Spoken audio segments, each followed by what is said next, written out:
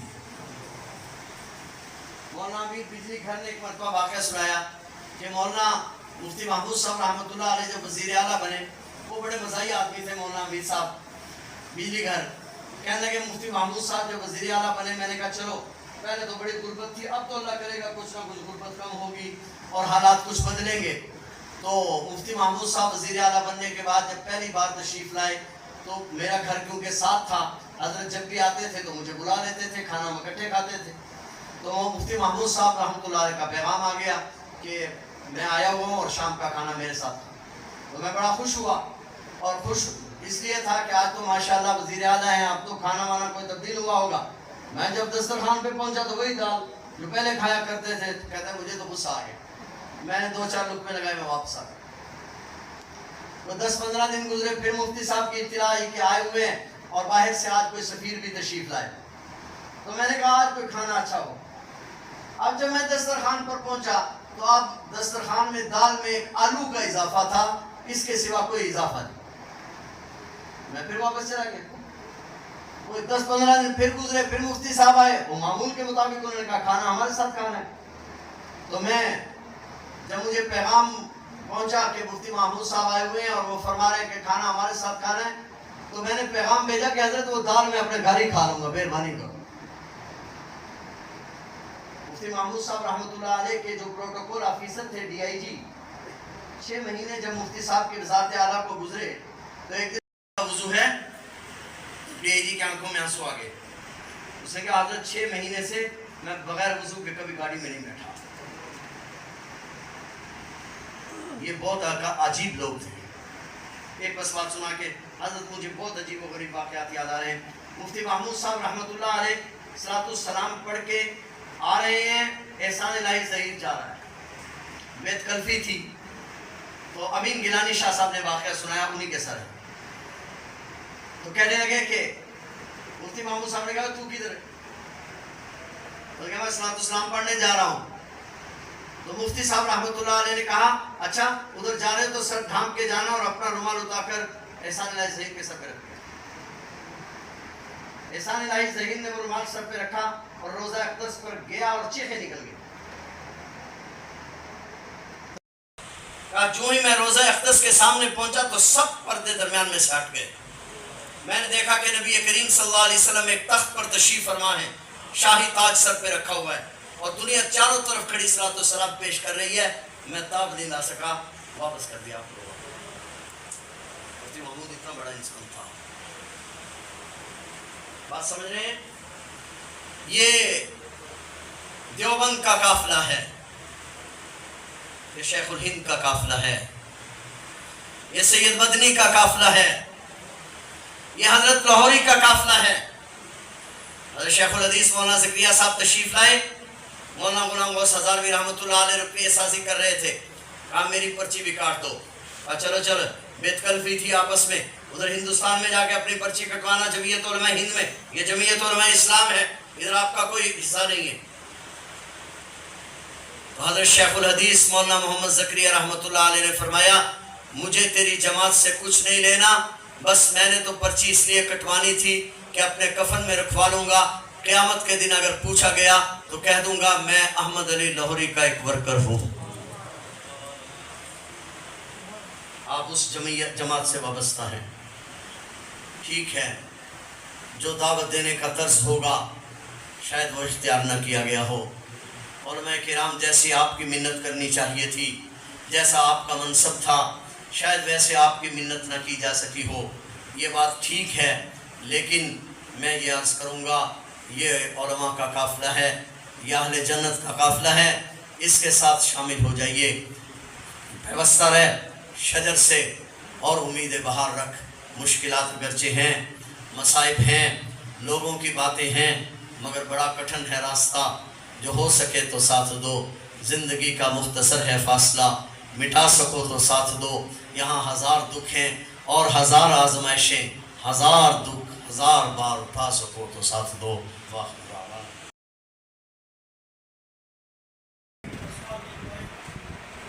ربنا آتنا في الدنيا حسنة وفي الآخرة حسنة وقنا عذاب النار. اللهم أيد الإسلام والمسلمين. اللهم ذل الكفار والمشركين من الهنود والملحدين والمنافقين ونجنا برحمتك من القوم الكافرين. اللهم إنا نجعلك في نحورهم ونعوذ بك من شرورهم. اللهم استر عوراتنا وآمن روعاتنا.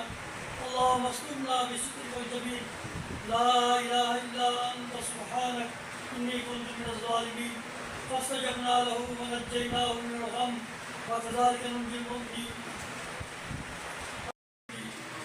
یا اللہ یہ جو مجمع یہاں جمع ہے ان کو قبول و منظور فرما اور یا اللہ جس مقصد کے لیے بلایا گیا اس کو پورا فرما اور یا اللہ ہمیں دین کے لیے مخصوص فرما اور ہمارے سرپرستی فرما. یا اللہ ہمیں ہمت عطا فرما کہ ہم دین کی کام کو آگے لے جا سکیں. یا اللہ ہمارے پاک قیامت سے بلند فرما اور اس میں نور کی چشمے عطا فرما. یا اللہ جو ہمارے عزیز کار فوت ہو چکے ہیں ان کے گناہوں کو معاف فرما, ان کو جنت اور اللہ ہمارے اس مدرسے کے جو منتظم ہیں ان کی عالیہ وفات پا چکی ہے ان کی مغفرت فرما. اور یا اللہ ہمارے قرضہ قاری علی محمد صاحب ان کے والد محترم فوت ہوئے سب کی مجھے فرما. جتنے بھی حاضرین مجلس کے عزیز و کار فوت ہو چکے ہیں ان کی گناہوں کو معاف فرما, ان کی قبر کو نور سے منور فرما اور ان پر رحمت عطا فرما. ربنا تقبل منا انك انت السميع العليم وتب علينا انك انت التواب الرحيم وفوض ذنوبنا الى الله ان الله بصير بالعباد. يا أخي لا حول ولا قوة إلا بالله. وصلى الله تعالى على حبيبه سيدنا مولانا محمد وعلى آله وأصحابه أجمعين برحمته. کی ہو تو مجھ سے وصول کر لیں.